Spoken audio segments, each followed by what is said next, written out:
आरोग्य जागृति। एजे न्यूज़ को सब्सक्राइब करें और अगले वीडियो के लिए बेल आइकॉन दबाना ना भूलें। तो लाना चाहिए।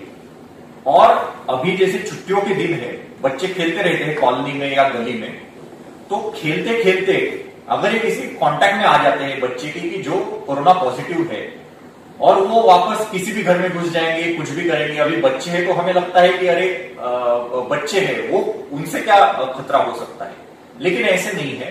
कोरोना बीमारी ऐसे सामने आया है दुनिया भर में कि 6 महीने के नवजात शिशु से 95-100 ईयर्स के लोगों तक हर एक को यह वायरस ने अफेक्ट किया। तो इसलिए हमने वो चीज भी ध्यान में रखनी चाहिए। और जो सवाल जो पूछा गया कि मुस्लिम एरियाज में पर्टिकुलरली, तो सिर्फ मुस्लिम एरिया में नहीं है, लेकिन जो मुस्लिम एरिया में घर बहुत छोटे छोटे हैं, बहुत नजदीकी है, बहुत ज्यादा कॉम्पैक्ट है, या फिर स्लम एरिया है, वहां पे भी अगर अच्छे से खबरदारी नहीं ली गई है तो ये बीमारी जरूर फैल रही है। हर एक स्लम में जरूरी नहीं है कि ये बीमारी फैले ही फैले।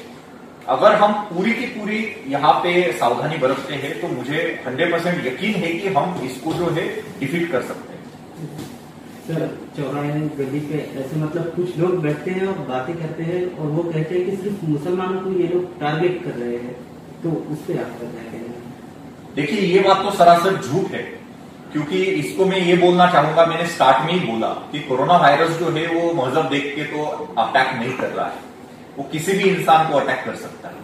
और जो चौराहों पे जो मेरे दोस्त बैठ के बातें करते हैं दुनिया भर की, तो उनको तो मैं यही सलाह देना चाहूंगा कि आप जो वहां पे बैठे हो, अगर आप में से कोरोना पॉजिटिव है और सिम्टोमेटिक कैरियर है, तो आप सभी कोरोना के पॉजिटिव है। और सोसाइटी को और जो मुस्लिम एरिया को सबसे ज्यादा थ्रेट आप ही से खुद से। तो इसलिए मेरी सबको इनको सलाह है कि आप कृपया ऐसे रूमर्स जो है, ये ऐसे मिस इन्फॉर्मेशन और रूमर ना फैलाएं। और इसमें जो है सोसाइटी को अगर हमने प्रोटेक्ट करना है, टोटल सभी सोसाइटी को, तो इसके लिए हम हिंदू या मुस्लिम ऐसे ना देखते हुए अपने अपने घर का और अपने अपने गली का और अपने अपने कॉलोनी का यहाँ पे जो है, यहाँ पे प्रोटेक्शन करें। प्रोटेक्शन करने की एकदम सही वजह जो है वो 3 वजह है। एक तो सबसे पहले हमने मास्क पहनना चाहिए। दूसरा, साबुन से दिन में हर बार अपने हाथ 20 सेकंड तक अच्छे से धोने चाहिए साबुन से। और तीसरा, चाहे अपने करीबी कितना भी करीबी दोस्त हो, उसको ना तो टच करे, टच तो क्या, उससे कम से कम 5 फीट की दूरी हमने बनाई रखनी है। इतना जब हम सबके सब बहुत ही कड़े पैमाने पे, जिसको हम बोलते हैं कि अपना ये धर्म समझ के अगर हम ये फॉलो करेंगे, तभी आगे जाके जो है ये बीमारी को हम फैलने से रोक सकते हैं। एक बात मैं यहाँ पे साफ साफ बोलना चाहता हूं कि ये बीमारी औरंगाबाद में आ गई है, और औरंगाबाद में सिर्फ आई नहीं है, तो औरंगाबाद हॉटस्पॉट हो गया है। 177 जो संख्या है, उतनी संख्या में पॉजिटिव मरीज यहाँ पे पाए गए हैं। अब यहाँ पे जैसे बताया गया, वैसे बहुत सारे मरीज जो है वो मुस्लिम इलाकों से है। तो यहाँ पे हमारी यह जिम्मेदारी बनती है कि जो पॉजिटिव है उनके करीबी लोगों की, कि वो अगर अफेक्ट हो सकते हैं इससे, तो वो और आगे ये ना फैलाए, अपने अपने घरों में रह के या कम से कम बाहर निकल के और बीमारी को फैलने से रोके। सोशल मीडिया पे जो मिसकम्युनिकेशन चल रहा है, उसके लिए क्या आप प्रिकॉशन करेंगे?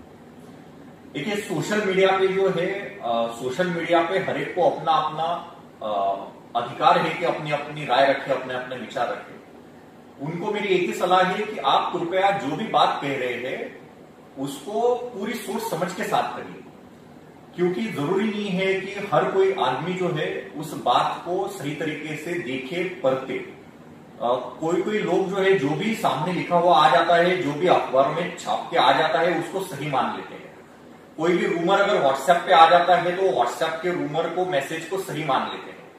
किसी ने बताया कि अरे ऐसे ऐसे होता है, तो उसको सही मान लेते हैं। तो ये जो मान लेने वाली बात है, ये कृपया ना करें। गवर्नमेंट ने यहाँ पे बहुत सारा अवेयरनेस कैंपेन चलाया है, उसमें सही जानकारी दी जा रही है, उसी के ऊपर भरोसा रखें। नहीं तो अपने महापालिका के जो सलाहकार है, डॉक्टर्स है, आशा है, सेविकाएं है, ये वार्ड में जाके अपनी स्क्रीनिंग और चेकिंग करवा रहे हैं। इनको आप आपके डाउट पूछे, कुछ अगर आपको आपके जहन में है कि ये कैसे होगा, क्या होगा, मुझे ऐसे लग रहा है, ये सभी सवालों के जवाब वो आपको दे सकते हैं। वो बहुत ही अच्छी तरीके से ट्रेन की गई है। तो मुझे ऐसे लगता है कि ये बहुत इंपॉर्टेंट चीज है। खाने की चीज जो है सर, डिलक्स का भी चल रहा था कि डिलक्स में भी जो काम करने वाले बंदे हैं वो पॉजिटिव पा गए। ऐसी दूसरी जगह भी चर्चा चल रही है कि पॉजिटिव पाए गए। तो इस माहौल से पूरा एक अलग मैसेज जा रहा है। तो डेली प्रोडक्ट्स के भी हिसाब से कोई लेना नहीं लेना ऐसा चीजें हो रही है। तो इसके लिए क्या है? देखिए, कोरोना जो वायरस है अभी मतलब ये चीज तो साबित हो गई है कि ये वायरस कैसे फैलता है। ये वायरस जो है, ये वायरस जब हम खांसी करते हैं, छींकते हैं, तो जो ड्रॉपलेट्स होते हैं उनसे फैलता है। अगर हम किसी को टच कर देंगे तो उससे ये फैलने की शक्यता ज्यादा है। और उसी तरीके से अगर वहां पे कोई पॉजिटिव मरीज है, अभी हमें तो पता नहीं चलता कि सामने कौन पॉजिटिव मरीज है, वहां पे तो लिख के नहीं आया है कि ये पॉजिटिव है करके, या कोई सिम्टम भी नहीं दिखते बहुत सारे केसेस में कि ये पॉजिटिव है। तो उसने अगर कहीं पे छींका है और वो चींटी जो है वो वहां पे पड़े है और वो सरफेस को अगर कोई टच कर देता है तो फोमाइट्स के द्वारा जो है वो वायरस जो है वो स्प्रेड होता है। तो आपने जो सवाल पूछा कि डेयरी प्रोडक्ट से खाने पीने की वस्तुएं हैं, तो जितना कि मेरा मानना है कि ये बहुत ही गलत सोच है। क्योंकि बीच में ऐसे आया था कि अखबार जो है वो अखबारों से भी कोरोना वायरस फैलता है, बट ये सारा झूठ है।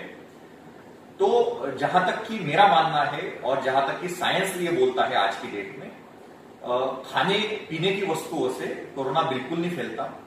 हाँ, लेकिन एक बात हमने जरूर ध्यान में रखनी चाहिए कि जो खाने पीने की वस्तुएं बेचने वाला इंसान है, वो अगर आपका कोरोना संक्रमित है तो जरूर आप उसके नजदीकी जाने से या कांटेक्ट में आने से आपको कोरोना की बीमारी हो सकती है। इसलिए फिर हमने क्या बरतनी चाहिए सावधानी कि कोई फल विक्रय रही। सर, कहीं ऐसे इलाके हैं जहाँ पर पानी नहीं आ रहा है, तो वो लोग बार बार हाथ नहीं धो सकते और वो उनकी माली हालत भी ऐसी नहीं है कि वो सैनिटाइजर यूज करें, तो उन लोगों के लिए क्या मदद की जाएगी आपकी ओर से? हाँ, तो ऐसे कई सारे इलाके हैं। सबसे पहले तो मैं बताना चाहूंगा कि ये रियल इशू है अपने औरंगाबाद के लिए पानी का, कि बहुत सारी बस्तियों में और जहां पे केसेस भी पाई गई है उन्हीं बस्तियों में भी पानी की बहुत समस्या है। इसके ऊपर एडमिनिस्ट्रेशन के तरीके से हमने पूरी कोशिश की है कि उनको थोड़ा अच्छे से पानी की जो है पानी की उपलब्धता की जाए। महापालिका की तरफ से कोशिश जारी है, लेकिन जहां पे पानी नहीं है वहां पे मास्क और सैनिटाइजर डिस्ट्रीब्यूशन का भी हमने इसमें एडमिनिस्ट्रेशन की तरफ से डिसीजन लिया है।